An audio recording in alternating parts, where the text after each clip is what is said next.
morning. I'm Justine McCabe. We're all here today to remember Palestinian-American journalist Shireen Akleh.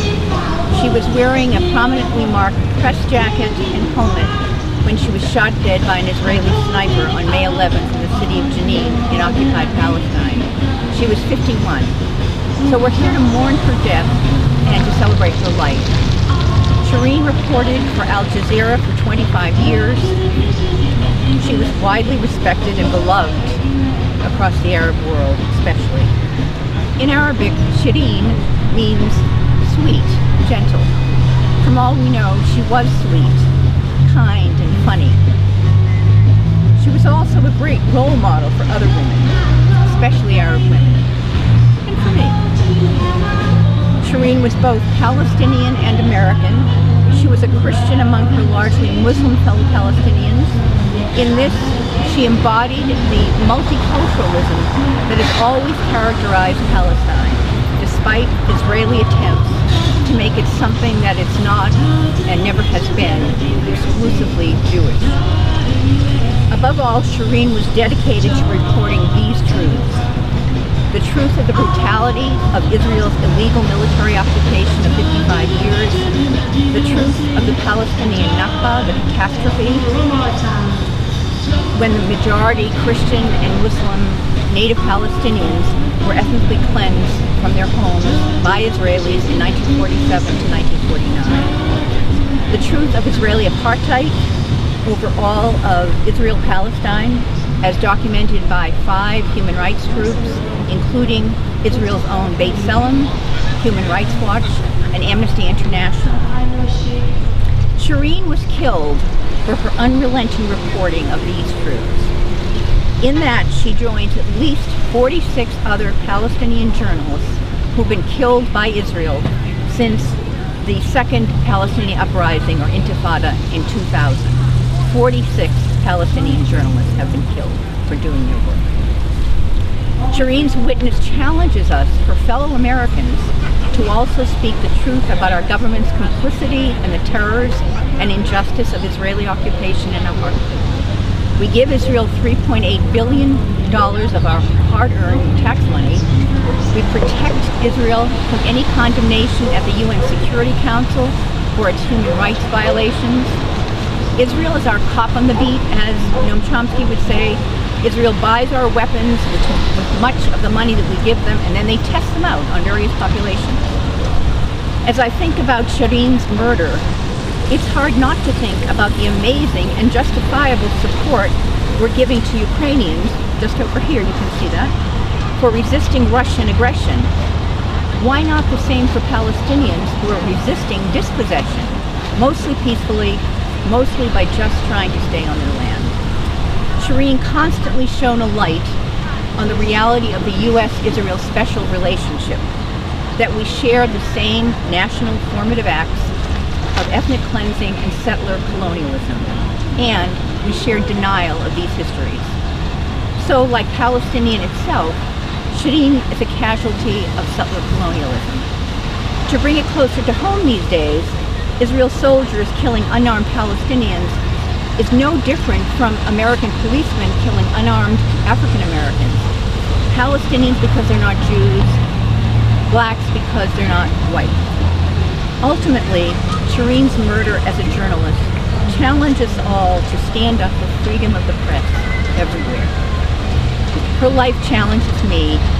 I've witnessed in Gaza, in Palestine, and in Lebanon as an anthropologist and clinical psychologist, all that she writes about.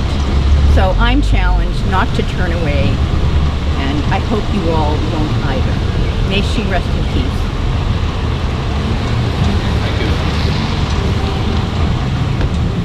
Some thoughts here today at the memorial service for Shireen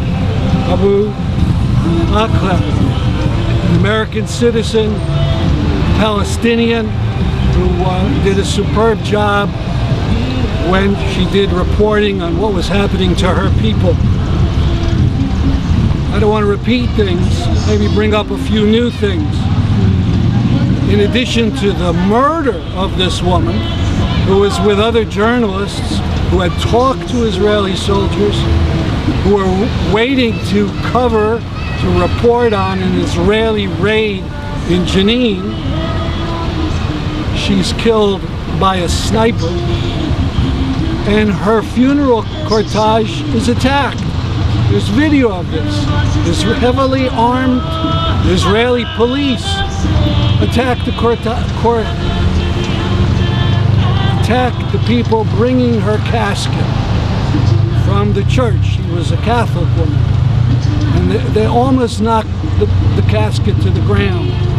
Unfortunately, this is not completely rare, because just a couple days later, Walid Sharif, who was killed in the Al-Aqsa compound, his funeral cortege was also attacked. I also think about Omar Abdul Majid. Omar Abdul Majid Assad, another American who in January, in a town where he was trying to retire to after being a grocer in Milwaukee for decades, he was playing cards with a friend, came home at night. The Israeli troops detained him and handcuffed him and gagged him and blindfolded him, and in the frigid day left him on the ground, and he died probably of a heart attack. He was near 80 years old. But there's other outrages, like the seizing of bodies. Any time when the Israelis think a killing of an Israeli Jew was political in any sense, they seize the body and use it as a bargaining chip.